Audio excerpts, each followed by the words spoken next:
amis téléspectateurs yéen ñi nga xamante ni yéen a safoo Dakar Buzz quand on est venu dañ fi fekk ki nga xamante ni ndaanaan la ñun jeunes yëpp dañuy rêver mel comme moom ni nga xamante ni noonu la mel parce que li muy liggéey def na ko ci fulla def na ko ci fayda mosuñu ko dégg ci coow mosuñu ko dégg lu ci ñàkk fayda mu jugee Qatar nag ñibbi si Sénégal wax ji wër ko mu mel ni coowal Qatar li bàyyi ko ba léegi di jébub su Sénégalais yaa ngi lay nuyu à travers Dakar Buzz. waaw maa ngi leen di fay à travers Dakar Buzz mbaa lépp jàmm. ñu ngi sant yàlla bu baax. naka yoon bi guddul ci yow. yoon bi guddul ci man. yaa ngi ci. parce que bu ñu ñëw di def li nga xamante ni dañ koy def ak passion di ko def ak amour yaakaar naa bépp coono bu ñu dundoon rek bu ñu ñëwee gis la dañuy dund bànneex. macha allah yàlla bànneex bi sax. jaajëf waay. mais grand nga jógee Qatar. dem soirée Wally Ballago Seck coow li topp la mu mel ni sénégalais yëpp la ñu doon xaar Boubacar Diallo def erreur ba mel ni ñu ciy xaw a wax wala ñu ciy génne yenn mbóot yoo xamante ni mosuñu ko gis ci Boubacar Diallo bi nga demee soirée ba dund fa loolu après coow li naka nga ko dundee. mais man amul coow yëguma coow. man liggéey rek laay def am na yenn ustaas yu génn di la commencé tàkkale. waaw mais ustaas yi foog ñuy tàkkale loolu mooy seen liggéey. loolu mooy seen liggéey mais man yëguma coow de. man liggéey naa dem naa sama yoon. man liggéey bi ñu gars yi di coow le lendemain maa ngi liggéeyaat tey maa ngi nii di liggéeyaat. suba encore damay liggéeyiwaat liggéey rek laa xaw ma leneen. non bokkuma ci organisation. non du man maa organisé man vendredi laa fi ñëw samedi ma présenté waaw. waaw mais man maa mel noonu nag maa mel noonu nag ku bot bukki xañ mbaw la man doonu ma si dara loolu ci la bokk nag. ci dem Qatar bi sénégalais yu bari wax ne lu tax DJ Boubs su yóbbu ay son wu Wally te yóbbuwul yeneen son wu artistes yi nga xamante ni ñoo fi nekk ci biir réew mi ma ne leen est-ce que Boubacar Diallo moo sélectionné artistes yi nga xamante ni ñoo war a dem Qatar. non ay son da ngay proposer 15 sons. ñu wàññi ci 5. ñu wàññi ci 5. ba pare wàññi ci encore yeneen 5 encore. ba pare FIFA homologué son yi bu ko FIFA homologué wul kenn mënu ko faa teg. maanaam FIFA dafay teg droit d'auteur. ne kii kat bu ñu fa tegee wayam dañ koy fay. dañ koy fay donc da nga koy proposer 15 morceaux. mu tànn ci 10. ba pare tànnaat ci 5. ba pare homologué ko. ok loolu beneen niveau la. beneen niveau la waaw dafa am na yoo xam ne xajul ci bopp nit yi daal. waaw waaw bi nga koy yëgee xanaa ku ne woo na la de. nekkul ñii rek ñoo la tàllal micro de. àdduna ku ne woo na la de. waaw àdduna ku ne woo na ma waaw mais loolu ci liggéey bi la bokk. loolu ci liggéey bi la bokk.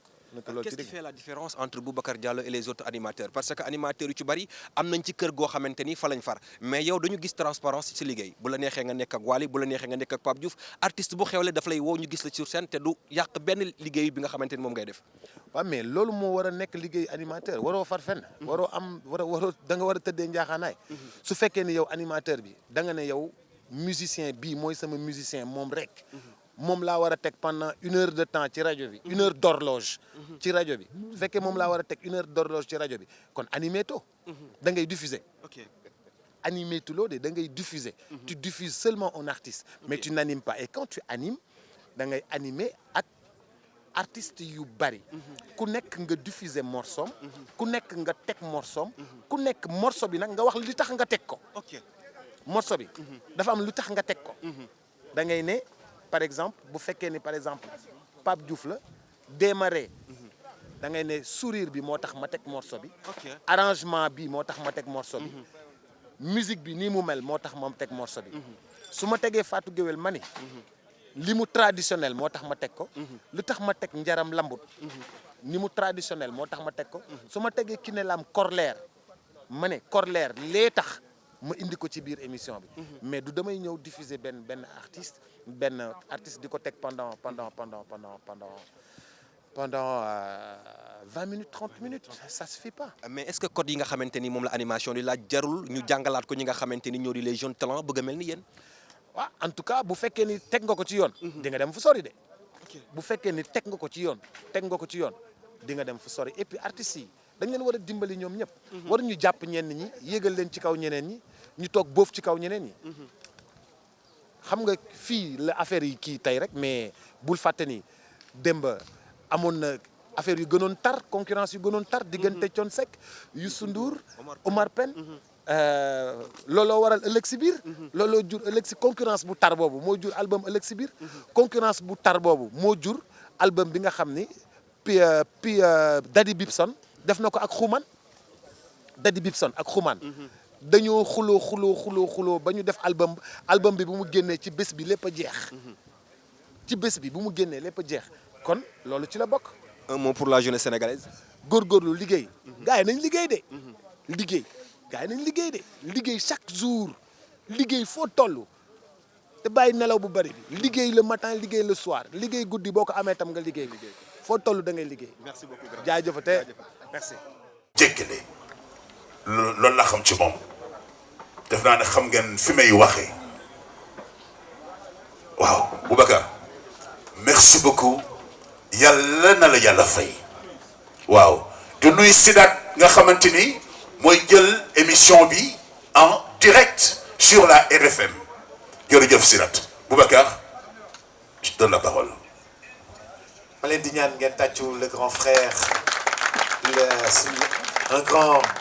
une référence Pape Faye ndax bés bi ñu tàmbalee rajo ñetti jéego la ñu teg. Nous avons posé 3 actes. Le premier, c'était de le voir lui, Pape Faye, moi et Jules Junior, pour lui demander des conseils. Et je m'en rappelle, il avait dit, ne mettez jamais de la tristesse à la radio. Le deuxième acte, c'était d'aller voir le grand Michael Souma, ici présent, à Dakar FM. Et nous avons été mis en rapport par la grande sœur de Jules Junior, Princesse, qui nous a dit allez voir Michael Souma. Nous sommes venus, il nous a reçus dans un bureau où il y avait beaucoup de cassettes. Qu'on applaudit s'il vous plaît, le grand Michael Souma. Et le troisième acte, c'était d'aller voir Feu Ahmadouba, la nuit des étoiles. Dans notre grand bu baax grand boo xam ne bi ñu toogee ak moom bi ñu waxtaanee ak moom ñoom ñett bi ñu tegee ci yoon 6 mois la ñu def ñu jël paie à la radio. jërëjëf Michael Souma jërëjëf Feu Ahmadouba jërëjëf Pape Faye. Mesdames, Messieurs, honorables invités, bonsoir à toutes et à tous. Merci pour l'amitié que vous faites au leader de la génération consciente d'être au rendez-vous de son showcase. C'est peut-être là, on a fait l'annonce d'une conférence de presse, mais il va faire un showcase. Il va jouer les titres en playback, permettre à chacun de prendre la température de l'album de Pape Diouf. Et c'est une des plus belles histoires de la musique sénégalaise. Il était une fois le grand Lamine Faye du Lemzo Diamono qui est venu à la radio et nous a présenté Pape Diouf en compagnie de Ami Mbeng et avec un album qui s'appelait Cocorico. Ami Mbeng, Pape Diouf et lui, Lamine Faye, étaient dans le studio et je faisais l'interview. Depuis, il n'a pas arrêté de nous surprendre. Et il a toujours revendiqué ses origines, sa pikinité. Aujourd'hui, ce qui fait notre force, c'est de là où on vient. On vient de la banlieue et on n'a pas peur de s'affirmer. Dans le temps, on n'avait pas le droit on avait toujours peur de dire qu'on habitait Pikine, qu'on habitait Guédiawaye, qu'on habitait Yeumbeul, et vous l'incarnez merveilleusement bien aujourd'hui. Et en 2005, il est allé en studio avec un producteur nommé Ibou Ndour. Il a enregistré un album qui s'appelait Partira en 2005. On n'était pas satisfait. Moi, en tout cas, je n'étais pas satisfait. Je dis Pape, je ne suis pas satisfait. J'ai dit à Pape Bokar Diouf, je ne suis pas satisfait. On est retourné encore en studio. Ce qui a donné le Conte Partira. C'était tout simplement magnifique. Lolo dama lay wan ni daf ñu déggal ñun animateurs yi daf ñu jox cër mu tegal la album buy génn nga ne ko man lii doyuma mu delluwaat toggaat ko ba mu ñor kon jox nañu cër bu jox nañu cër jox nañu respect à tous les animateurs. En 2013 mu indi jot na en 2014 mu daal di indi rakkaaju Assane Balaxal Ngewel wala boog Assane yaa ngi fi ana Assane waaw tàccul leen ma Assane moom mbalax loolu ah Bakane Seck yaa ngi fi yaa ko seede du dëgg 2018 mu indi Enjoy ba noppi nag daal di am ouverture ci li nga xam ni moom moo di international label bu mag ànd ak moom mu wër ak moom àdduna ba noppi nag daal di ñëw ci beneen fànn li nga xam ne moom moo di PDG groupe Pape Diouf groupe waaye ànd ak Matar Subatel ànd ak le label Subatel pour qui j'ai beaucoup de respect parce qu'aujourd'hui nous sommes en manque de producteurs. On n'a personne pour On n'a personne pour guider ces artistes. On n'a personne pour les accompagner. On n'a personne pour les soutenir. On n'a pas quelqu'un qui est derrière, comme était dans le temps Talla Diagne derrière les autres artistes, Cantine B224 à Sandaga, qu'on ne voit plus, à qui aussi on rend hommage, du Tactou Talla Diagne, pour toute son œuvre dans la musique. El Hadj Ndiaye Studio 2000 pour toute son œuvre dans la musique.